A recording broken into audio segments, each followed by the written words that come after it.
Hey, this is just a quick note about our sponsor, Privado, the premier enterprise privacy platform, purpose-built to bridge the gap between privacy and engineering.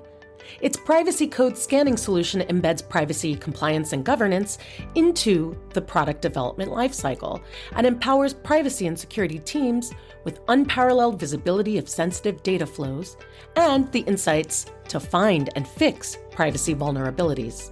You can leverage Privado's data flows, dynamic data mapping, privacy assessment automation, and real-time visibility of privacy issues.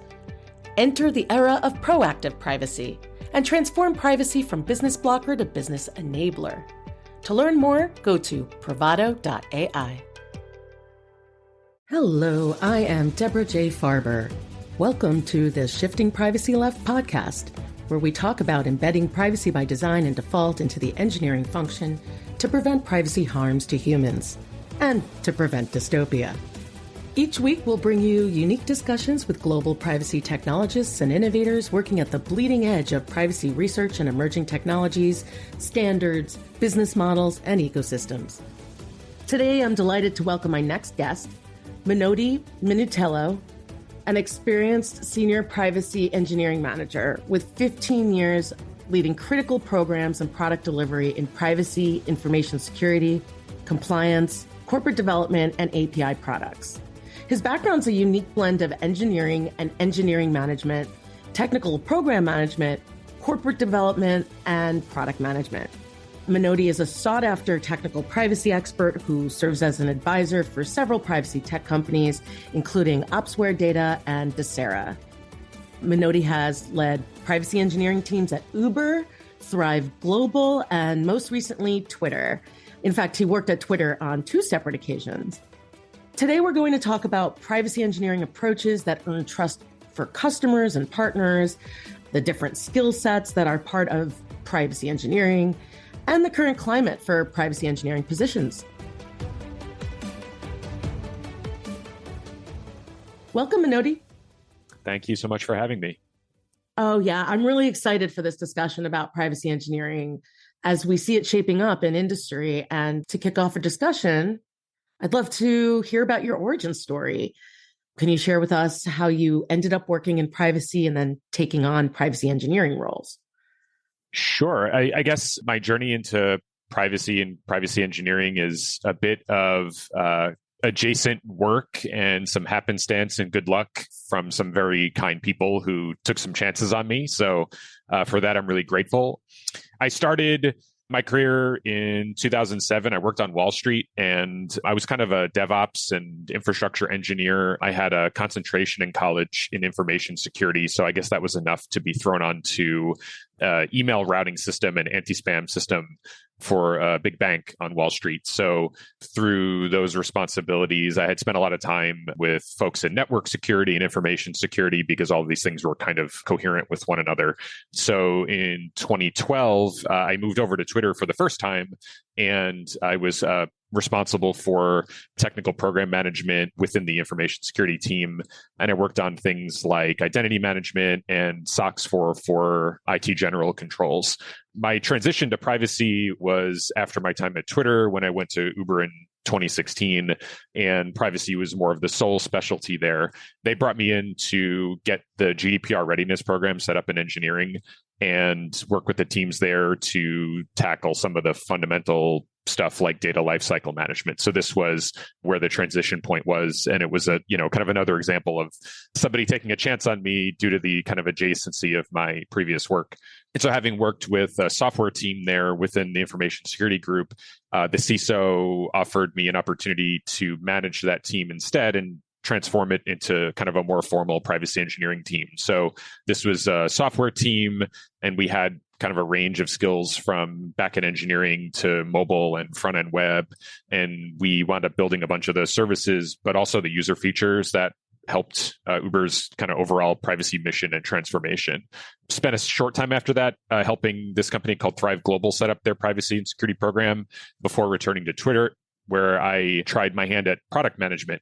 And so I spent about a couple of years there on a bunch of projects around API abuse, as well as helping them build out these long needed set of improvements to authorization and authentication in the public API.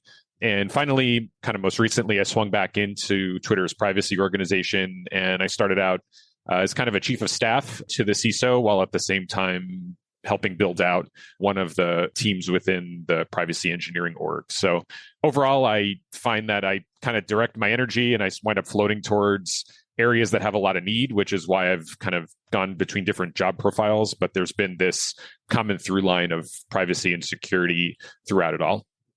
That makes sense. And probably a through line that also includes trust and customer trust, stakeholder trust generally. So I could see, I mean, very often you have people coming from security into privacy and maybe not as much vice versa, but sometimes there's overlap.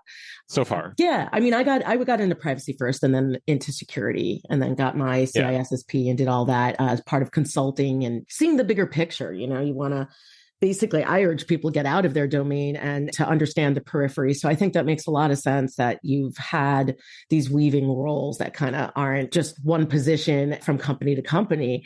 And that makes me ask, like, how would you define this term we're using these days, privacy engineer? I know it's in the immature days and you ask different people, you're going to get a different answer. So I'm going to ask you to understand your perspective. And then what are the skill sets you see as needed for privacy engineering roles as we mature as an industry? Yeah, absolutely. I would agree that we're definitely in the early stages of defining privacy engineering. And, you know, early is kind of relative, but I would say it's, you know, really only more of a mainstream terminology over the last 10 years or less. There's been some companies that have been at it a little bit longer, but they were pretty unique in that. And now you kind of see it everywhere. To me, privacy engineering is this practice of building or improving information systems to advance some set of privacy goals. And usually that involves protecting personal data, or to borrow a term from Leah Kistner, building and kind of maintaining these respectful information systems. So this can include things like tools, technical processes, technical standards. I think to your question about like skill sets and what makes a privacy engineer is a little bit tricky because you're seeing so many applications of that term right now that even from company to company, or sometimes even inside the same company, the skill set and expectations look a little bit different. And the term is catching a lot of different skills, I think, in the same bucket and the same terminology.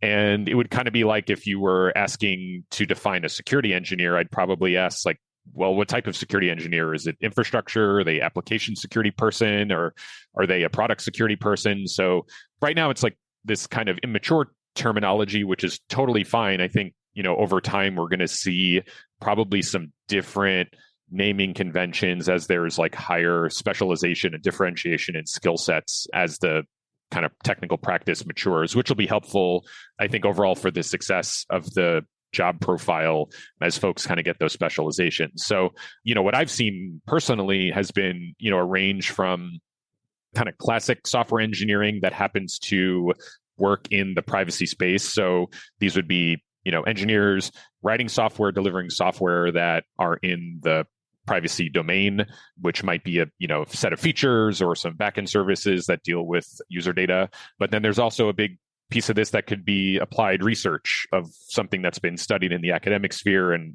putting that into production environments. Technical program management is in there. I mentioned technical advisory, and that those roles are usually based on some previous engineering or product background with some understanding of like policy landscape best practices and integrating those best practices into a software development lifecycle. So to me, it's not just like an operational role, but ultimately being part of building towards those system improvements that lead you to those privacy successes. So I think over the coming years, we'll see that increasing amount of specialization and maybe some divergence within the term privacy engineer into like a few different areas, kind of much like we've seen in the information security space, which is overall a bit more mature when it comes to professional career paths. Stay with us. We'll be right back. Hello, loyal listeners. The Shifting Privacy Left podcast is seeking sponsors who want to help educate our growing community of privacy engineers. Position your brand in front of privacy engineers, architects, developers, researchers, and privacy tech buyers. Insert a 30 to 60 second ad like this one into every published episode of the podcast. This is dynamic content after all. Feature your new product, an upcoming conference, a sponsored special deal, endless opportunities. Email sponsorship@shiftingprivacyleft.com for more information on our sponsorship package. Okay, let's get back to our engaging privacy conversation.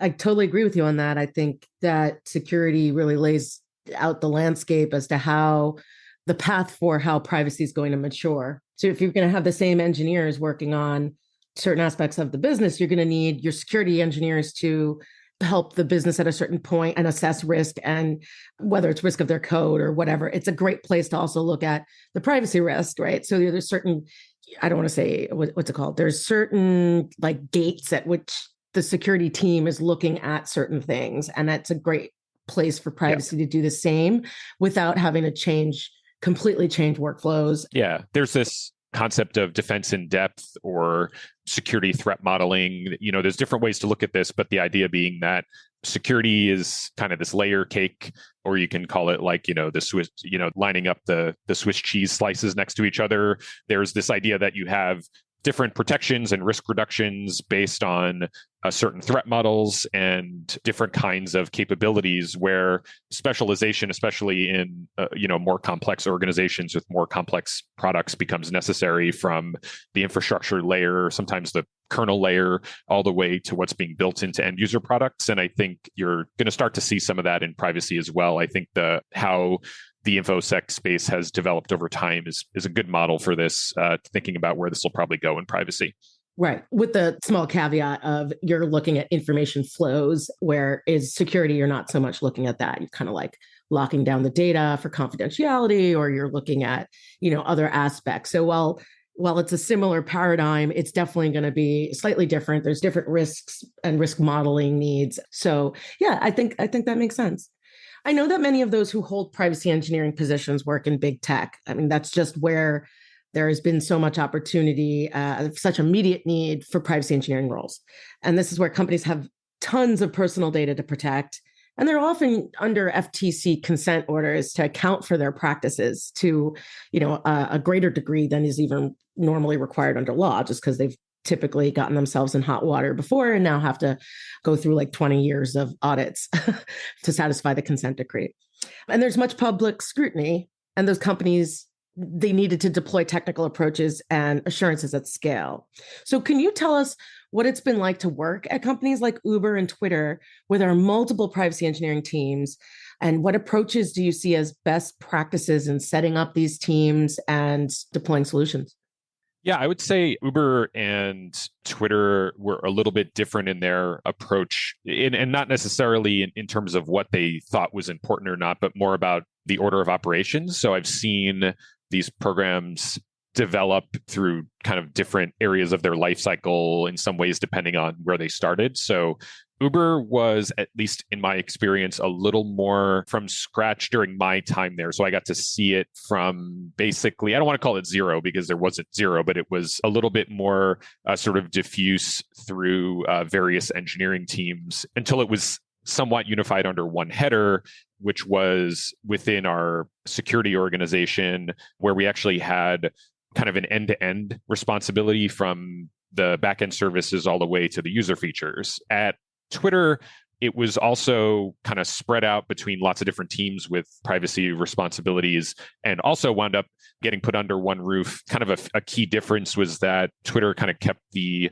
consumer privacy features in a separate organization that was kind of more under the consumer product header. So, I mean, these are vastly different products, right? So, Twitter being a consumer product with lots of user-generated content and features that are related to the relationships between various users. There's a lot of privacy work that would be done that's kind of core to the everyday user experience, whereas Uber, a lot of the privacy stuff was, a little bit more maybe obfuscated from the end user in the sense that like they're not interacting with it sort of as tangibly on a day-to-day basis. So some like these different approaches made some sense in their individual circumstances. I think for me, I'm opinionated on this due to my personal experience. So I don't want to say it's right, but my personal experience, I liked the approach where we were able to get a team that was multidisciplinary. So we had software engineers under one roof at Uber that included responsibilities for the end user experience and for the user features. And not only were they under one roof organizationally, but they were actually under one roof on one team. So literally in one team, we had mobile engineers, backend engineers, front end web, and some of the advisory functions under kind of like one team. And when I say team, I mean like kind of a nuclear group of 10 people. And that gave us a fair amount of autonomy and end visibility and like what it took to deliver sort of a seemingly basic functionality, like, press this button to delete your Uber account. There's lots of stuff that has to happen in that flow and kind of that chain. And we were able to grasp the responsibility in one team end to end, including the end user experience. But I think that worked in that circumstance, which was a kind of a function of the timing of the setup for the team, the capabilities and the sort of skill sets we had for the people around us and different, organizational factors. So it's one way to do it. I very much have been in favor of, if at all possible, to get the end-to-end responsibility under one header. It makes for certainly like a more streamlined environment to get that stuff out the door. There are some downsides to that, of course, in that, maybe those engineers wouldn't be, the couple of mobile engineers on that team maybe aren't sitting amongst a team of a dozen mobile engineers where they're getting a lot of cross-learning on different topics. So there are some downsides to this for me for advancing the privacy mission. Having these sort of expertise all under one roof helped us be really effective. And that's generally what I advise for, at least out of the gate, if possible. But, it's always going to be a little bit different for different organizations. And, what works in one doesn't necessarily work in another. So grain of salt in terms of my personal experience here. Yeah, that makes sense. I worked on some of these efforts at Amazon, specifically at Prime Video, but a lot of it was centrally managed at Amazon. And you're right. I mean, one of the reasons that big tech doesn't typically buy off the shelf data deletion software is that every company is so vastly different, and it's probably better to custom build than it is to buy anything off the shelf. Most privacy tech is not purpose built for any particular company's workflows, right? So that makes sense. What privacy outcomes should privacy engineers typically be aiming for within an organization? Or what have you seen, if that's an easier way to approach the question? Yeah, and I think about this from kind of two factors in my background. One is like, who am I looking, like what skill sets am I looking for in somebody who I would hire into these roles, as well as how have I thought about defining success for particular aspects of a privacy program that actually worked and resonated with folks. And I think the main thing that I try to stress here around outcomes are there ultimately has to be kind of a degree of pragmatism in the role, much like in security roles, I'm doing a lot of analogies here, but they're kind of cousins to each other. Perfect privacy is to like not use data, right? It's to like, let's just like shut down the company, not use any data. And there we go. Like we have perfect privacy because we're not using data at all. But you have a company and you're trying to deliver value to customers, and there's all of these other objectives that you're trying to meet. So there's some pragmatism that you ultimately have to have when defining these success criteria. And it doesn't mean like weakening privacy. I think that's a false dichotomy, but it does mean that your success criteria should try to really align with what the product success looks like. So if you're going in to, evaluate the potential for a product that a company wants to build, and your success criteria are kind of diametrically opposed to what the business outcomes are because you're trying to achieve some like perfect model, it's going to be very hard to get off the ground and to make sort of material improvements to the end privacy goals. So I think that's first and foremost is like, how can we get these aligned? Like, how can we get really respectful privacy practices in this product while still allowing the product to be successful? And they don't have to be sort of this false trade-off. to borrow from Leah Kistner, who I mentioned earlier, and I really like the way that they put this, ultimately, is the system or product you're building respectful? And that's kind of like a loaded way to think about it. But now you start breaking it down. Like, will the end users feel respected, or have we treated them with respect, even if that may not be so apparent to them in like the product they use every day? Like, can we honestly say that we've treated them with respect throughout this? Has there been a reasonable exchange of information and value in a way that was clear and fair to the end user, and that they've had some choice about it, and that we didn't present them with sort of an unfair bargain about the data that they're entrusting us with? And ultimately, there is an aspect of kind of reducing risk for the organization as a result of the work, but I try to avoid making it the cause for the work unless there's really, no better way to define success criteria. It's going to be a big driver of the risk reduction aspects, but I think looking at the consumer aspects around the way that people feel when they use the product, they feel respected, they feel like they understand what they're kind of exchanging in value and for what reason, it makes a big deal. I think one anecdote from my time at Uber is we did a lot of research around privacy features for different regions around the world. And what we came to learn, which, it may seem obvious, but at the time, like, some of the differences were pretty major. Like, the stuff that folks cared about with regards to privacy, as you would kind of plant flags around the world, was pretty different. And when it came to Uber's case, physical safety and privacy went hand in hand. And when we were thinking about privacy features, we were kind of coupling the success criteria with features that had to do with safety, because you're getting in a car with somebody who's driving you somewhere, and that was really important to understand people's perception of that, as well as what their real realities were and the real risks that are presented by doing something that's untoward in the privacy space. So I think having smart research driving those success criteria is the best possible way to go about it, and teaches you the specifics for your product in a way that may not be generalizable to kind of the broader market. That's an awesome answer. I heard a lot of tidbits in there, from don't let perfect be the enemy of the good, to with the criteria, like I specifically asked about outcomes. And I think you make a lot of sense there, right? If we're just looking at like a maturity level we want to get to and obsess about that and why we're not meeting, those criteria, right, that can get you stuck and feeling like it's not meeting all the needs, but it's also maybe not the right outcomes to hang your hat on. I also love how you talk about aligning with the product, and that the success of the privacy component is going to be coupled with the success of the product generally and how it's perceived in the market.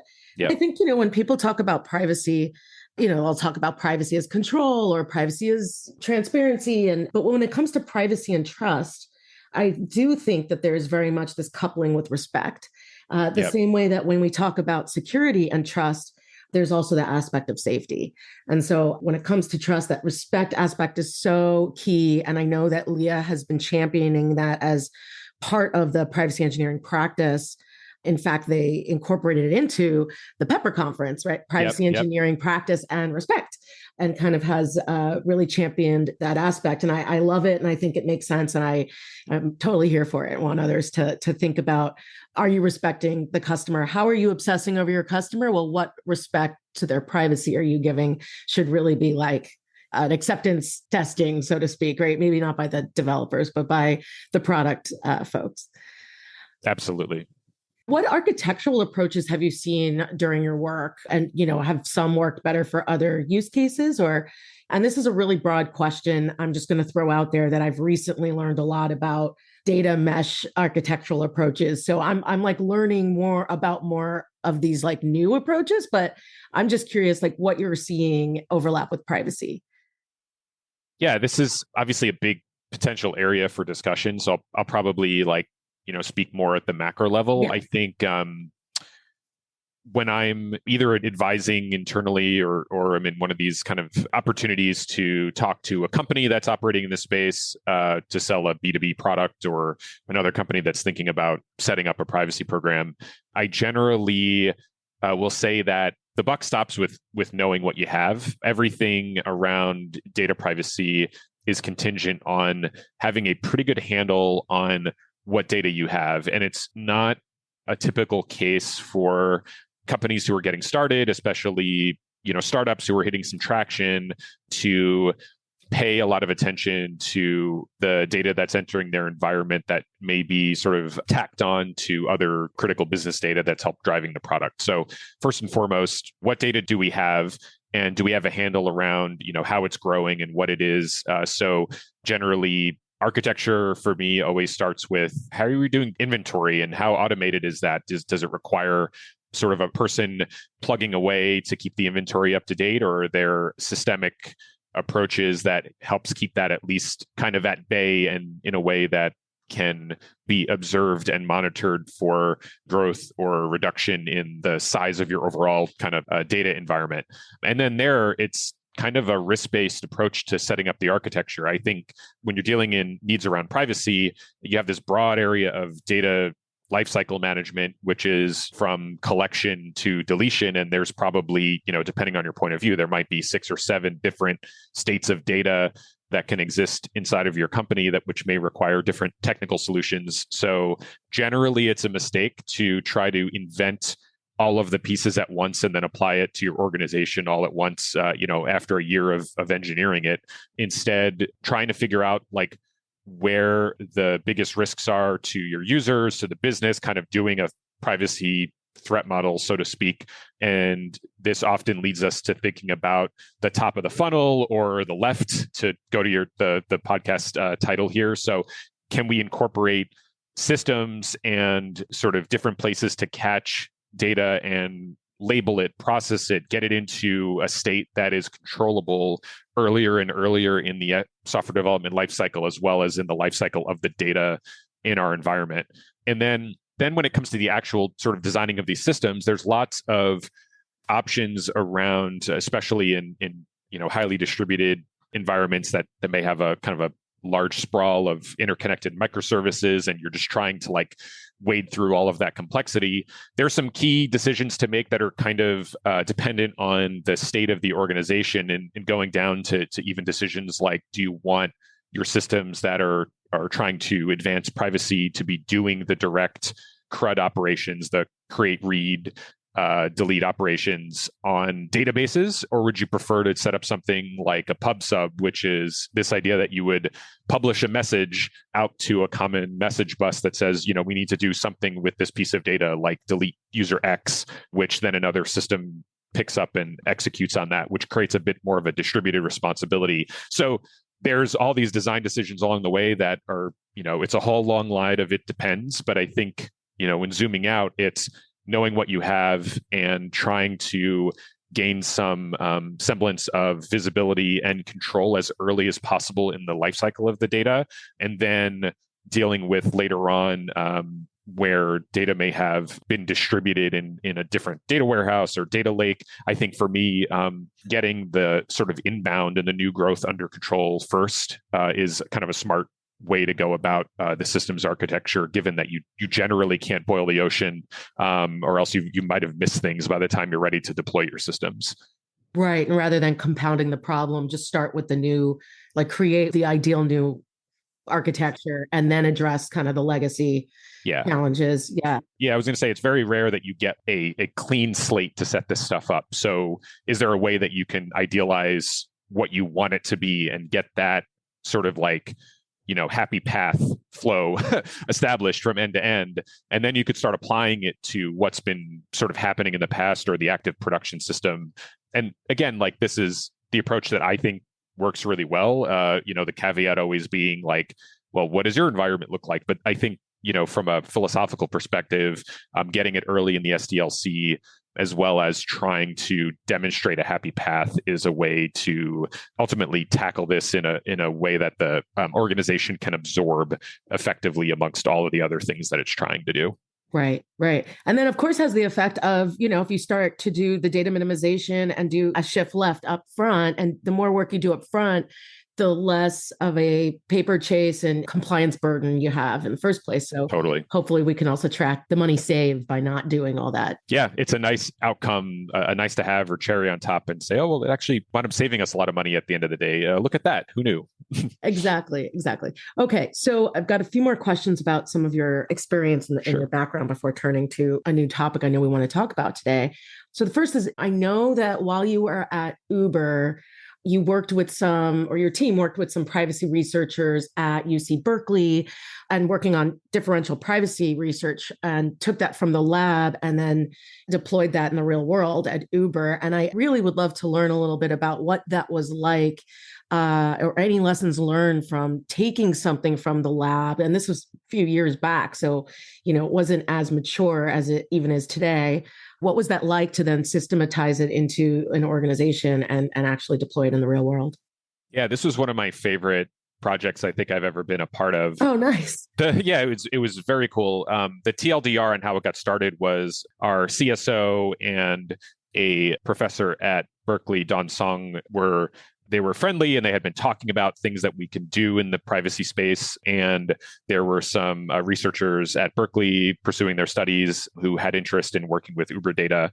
And so the actual sort of structural arrangement was we would have these a couple of folks come in to sit with us and work as basically long-term interns. So this was Noah Johnson and Joe Neer, and they wanted to do some research like using Uber data. On Uber data, we had a kind of a big operational trove of data that was very like localized to different regions. And there was a lot of interesting stuff that you can draw out of data that we worked with. And we thought the sort of safest way to try to get this value in privacy research was to bring them on as interns. So then it's like, okay, we onboard them properly and we give them the right access controls and all this kind of stuff, and they can work in the Uber environment.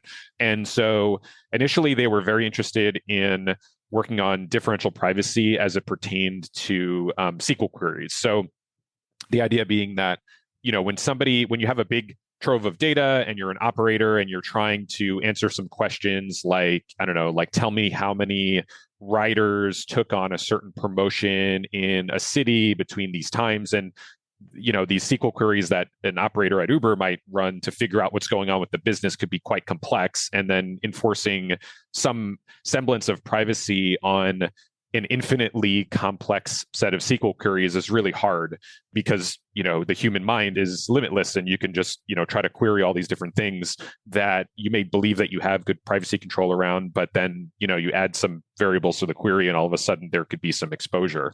So they were interested in this idea of these kind of unbounded SQL queries and trying to enforce privacy. So without getting into tremendous detail, Joe does a great presentation at Enigma, Usenix Enigma. I think it was maybe 2018, but if you go search Uber Enigma on YouTube, the presentations are there. But the long and the short of it is we went through a few iterations that ultimately led us to deploying a piece of the technology in Uber production that served two main purposes. One was to evaluate the SQL queries that were being run internally in real time to try to determine this potential sensitivity of the output. So somebody's running a query, who is that person, what rights do they have to what data, et cetera. And based on that SQL query, what's the potential sensitivity or personal data that might be in the output, including what might be inferred in that output, because the data in that output comes from other personal data, even if you're not listing somebody's name, like maybe you derived some statistics off of that person. And so we would try to determine what that was based on analysis of the SQL queries.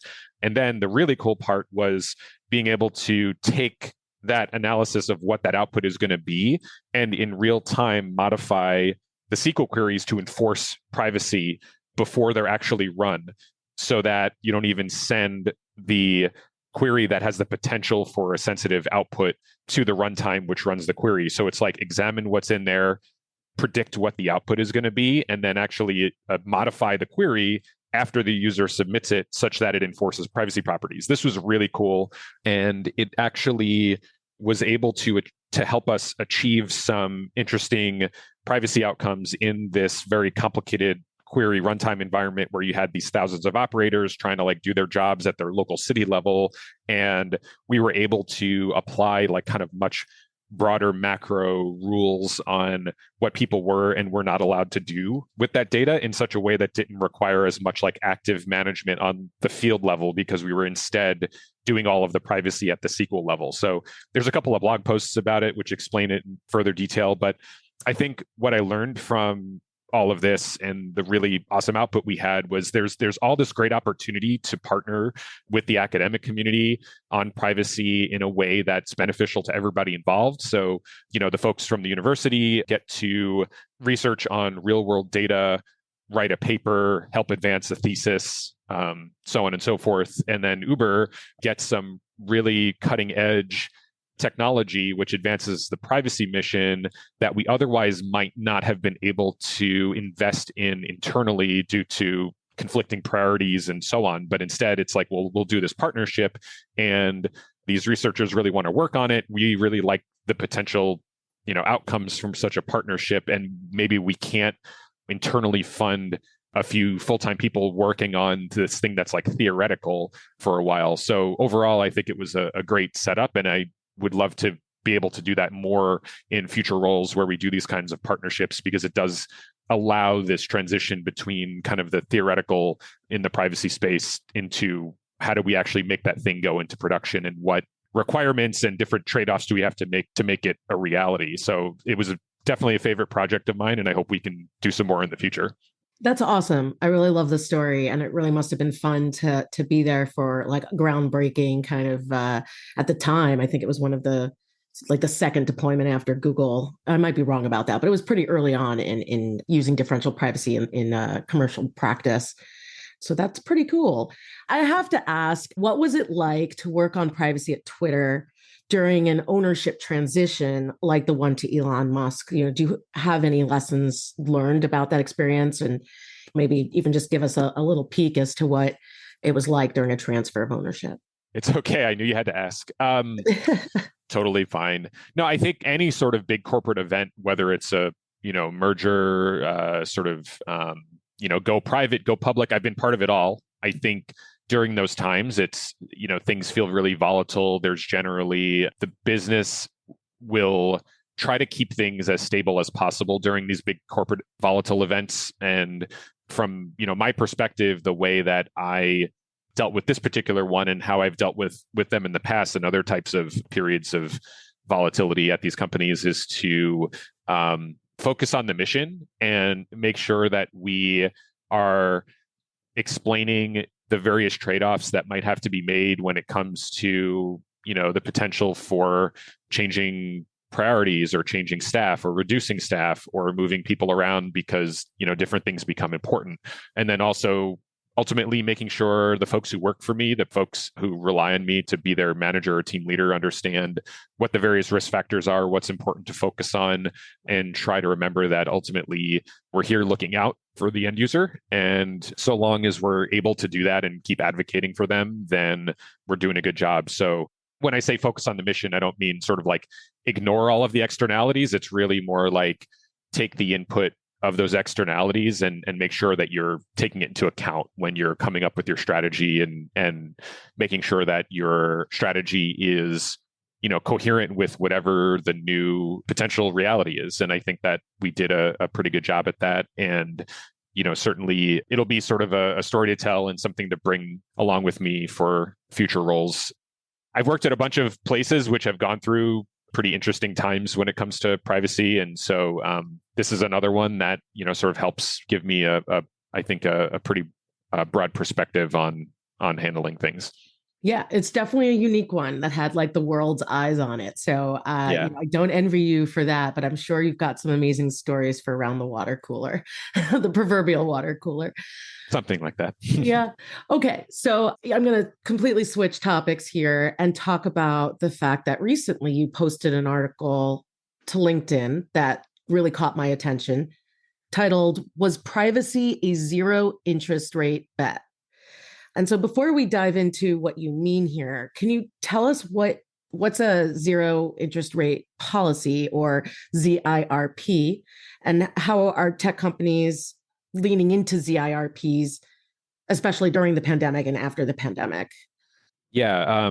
And I'll be right up front in saying, this is not I wouldn't say it's my primary area of expertise, but I'm definitely I've always been interested in broader macroeconomic stuff. In fact, when I worked at Goldman many years ago, the engineers were required to go through continuous training about financial markets and financial products. And I think I didn't really care much about economics when I was in college, but I got a kind of a crash course early on in my career. And so I pay a lot of attention to it.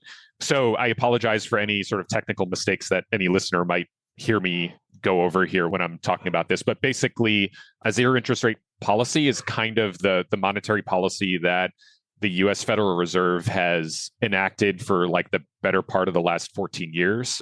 Basically, the Fed has some primary responsibilities around inflation and supporting high employment. And one of their main levers to do that is controlling what's called the federal funds target rate, which by doing so, it kind of guides banks in how they lend and what it costs to lend. So effectively, by setting a rate to zero or near zero from the Fed side means that banks generally are guided towards lending money in an extremely cheap way due to a variety of factors that come out of the Fed setting that rate. So what that means is that money is kind of cheap to borrow. So, if you think of use the analogy of purchasing a house, interest rates on a mortgage were historically low for the better part of the last 14 years due to that policy.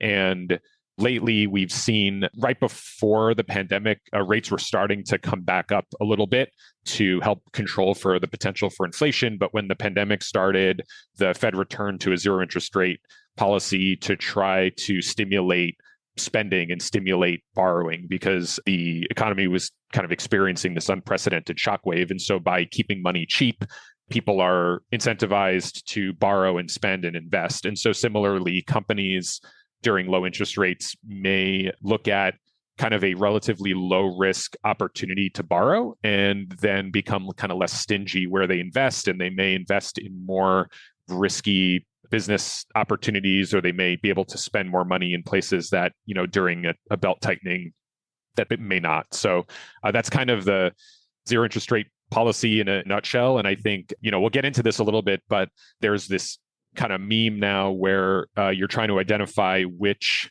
investments that companies were making when money was cheap don't make as much sense anymore now that lending and borrowing is much more expensive due to rising interest rates. And that was kind of the thrust of the article that I wrote, which was, I'm observing the potential for privacy getting less investment in the kind of short to medium term due to the expense that might be incurred, and whether this is a mistake for companies to think about it that way. That's based on what you're seeing in terms of layoffs for privacy engineers, or, you want to tell us a little bit about what you're seeing affect privacy engineers at large? Yeah, I mean, on a personal level, I departed Twitter, and as I'm looking into what I'm going to do next, I'm seeing fewer roles, especially in the technical privacy space, whereas there seems to be a back to basics for companies where they're still investing in it from a sort of counsel and policy perspective, which is generally where a lot of companies start.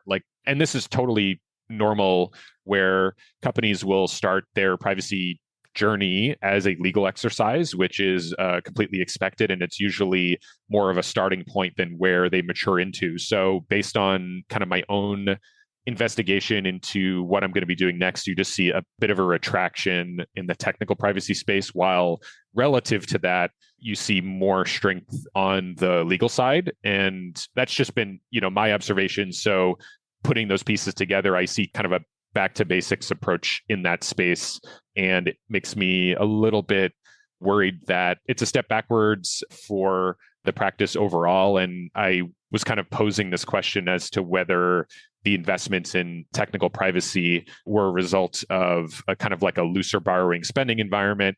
And if companies are looking at it that way as something that is worth cutting back on in a significant way, that would probably be a mistake, but it's just a little less in vogue right now versus this rush to efficiency and this rush to doing more with less that you were seeing kind of broadly across the industry, not just privacy, but in the tech industry overall. Which is interesting to me because I truly believe, like I mentioned before, that if you address privacy earlier in the system development, software development lifecycle, then you are going to save money down the road on the compliance side. So to ignore it, it just seems to me not only a step backwards, but just a giant mistake because you're losing trust, but for no added gain.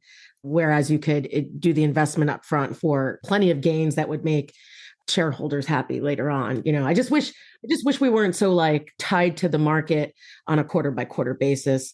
And, Yeah. but that's just wishful thinking. I think it's yeah, I mean, I think it is like incumbent upon privacy professionals to make it as understood as we can what that investment is getting you, because certainly it's a little bit more of a transitive property of benefit than, okay, I'm going to hire a set of engineers to build some features that I know have direct revenue opportunity. The sort of like connecting thread between those is very obvious. And I've never had a job in privacy where I wasn't spending, material time making sure that folks understood what the benefit was. And I think as privacy professionals, we have to make sure we don't kind of rest on our laurels in terms of the organizations getting it and going to continue to get it without us trying to make sure we advocate for it and get really smart about tying things together, like I said earlier, to product success and to business success. And it's incumbent upon us to do that.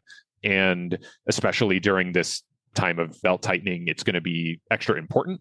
I'm not accusing any company of paying the inappropriate amount of attention to this. It's more of I'm kind of like maybe lightly ringing an early bell on the fact that if you're pulling back here to really think about it in a more holistic way rather than just kind of a, sort of quarterly dollars and cents aspect. Yeah, that makes sense. And so in your article, you make 3 predictions about, if we continue to see this trend of eliminating privacy engineering roles or eliminating like investment in them, so not moving forward with them or just getting rid of them in an org altogether, you predict 3 separate effects. Do you want to unpack what they are? Sure. I guess I went over this a little bit, but in some, it would be that I think hiring in technical privacy roles will probably stay suppressed relative to the market. I think the market is going to snap back a little bit in the next few months. We went through a kind of a chilly winter in hiring. There was a lot of freezes, there were layoffs, and I think things are going to snap back a little bit because company efficiency remains really high and earnings have been strong, and there's going to be some pressure for companies to make sure that they're not falling behind. But I think on the privacy side, the hiring might not pick up alongside that in step by step because big privacy issues they have at least stayed out of the zeitgeist for a bit. And then after that, there's going to be, there always is kind of a next big privacy issue. And it's going to seem like it was, highly predictable, had the right eyes been on it, and that it has the potential for harm. And in the article, I mentioned it would be in the AI space, which is just getting a tremendous amount of investment and rapid development in such a way that these companies are trying to outrush each other to the market with solutions. And we've already seen in the wild, like lots of attacks on these generative AI products that, people are going to start poking at them. That's going to be front and center. And we've already seen some issues as it regards to intellectual property, as it regards to people's personal data being fed into these models that are running these generative AI products. So there's going to be some big issues. The last privacy issue wasn't the last one. And so as these start to resurface, I see technical privacy hiring picking up again in a strong way. It's going to initially be kind of a reactive measure, which is, kind of how these things go right now. And you see it a lot in security as well. And so it'll be really important as that reaction happens for privacy professionals to make sure that they're bringing the value to the table that's not just reactive. Like, yes, there's going to be a kind of an immediate need for that work to happen and to respond to current issues. But once you get into that seat, making sure that we're selling the value on a lot of the other stuff that we talked about that makes it a continued investment at the organizations who pick it up. Got it. Thanks for that. Now, to keep up with what's new in the discipline of privacy engineering, what resources do you refer to, or, what communities are you plugged into to stay up to date? Yeah, for me in privacy engineering, you mentioned it earlier. I love the Pepper conference. I love everything that Usenix does with Enigma. Most of the content is made public. You could watch the talks on YouTube. I believe a lot of times the slides are posted. So even if, you can't make the conferences live, that's usually giving you kind of a bleeding edge look at what different companies are looking at in the area of privacy engineering. So big plus one to what Usenix does, and especially the Pepper conference. I'm spending more time in the Mastodon Fediverse right now and a little less on Twitter. There seems to be a pretty big migration of folks especially in the security and privacy space, in exploring the Fediverse.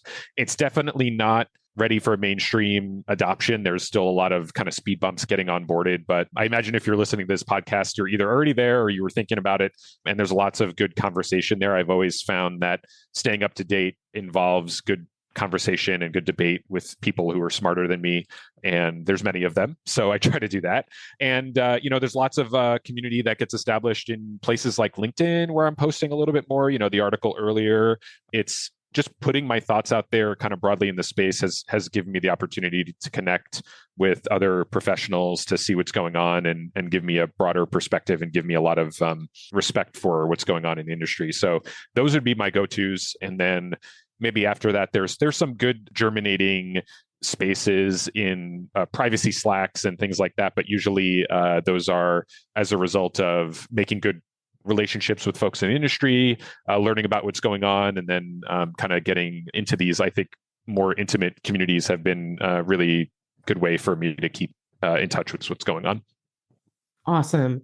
Anything else you'd like to plug before we conclude today? No, I think plugging Pepper was my goal at the end, so I'm glad I was able to do that. Nice. And I would just like to plug all of just offer my support to all of the folks out there who've been affected by the recent layoffs. It's a pretty big deal in the industry, and having been through the big downturn in the financial sector in 2007, 8, 9, this feels pretty monumental. It feels somewhat bigger, at least in terms of the scale of people that are affected. So I just want to encourage everybody to keep on keeping on, and there's going to be tons of great work for y'all to do, and that's what's keeping me going in my look for the next thing. And there's lots of great professionals out there who can be supportive of your journey as well. And I'm here for you, and everybody else is. So, keep it up, and there'll be light at the end of the tunnel for those who've been affected. Absolutely. It's also a great time, if you're affected, to maybe start your own thing, whether it's a privacy tech company or maybe a privacy engineering consulting firm, right? I mean, so I'd love to see some real innovation coming out of maybe these harder times, but, we'll see. We'll see what. Yeah, I think there's been a history of that, during downturns and during shrinking kind of corporate environments. A lot of innovation comes out as folks go out on their own and give some things a try that they may have been thinking about. So I think you'll see a bit of that, and I'm excited for folks to take that step. Agreed. Same. Well, Menotti, thank you so much for joining us today on Shifting Privacy Left to discuss the role of privacy engineer in today's economic climate and for the future. Thank you so much, Deborah. And thank you for the podcast. It's really great. And looking forward to future episodes. Awesome. I definitely want to have you back in the future. Thank you so much. Thanks for joining us today, everyone. Until next Tuesday, when we'll be back with engaging content and another great guest. Thanks for joining us this week on Shifting Privacy Left. Make sure to visit our website, shiftingprivacyleft.com, where you can subscribe to updates so you'll never miss a show. While you're at it, if you found this episode valuable, go ahead and share it with a friend. And if you're an engineer who cares passionately about privacy, check out Privado, the developer-friendly privacy platform and sponsor of this show. To learn more, go to privado.ai. Be sure to tune in next Tuesday for a new episode. Bye for now.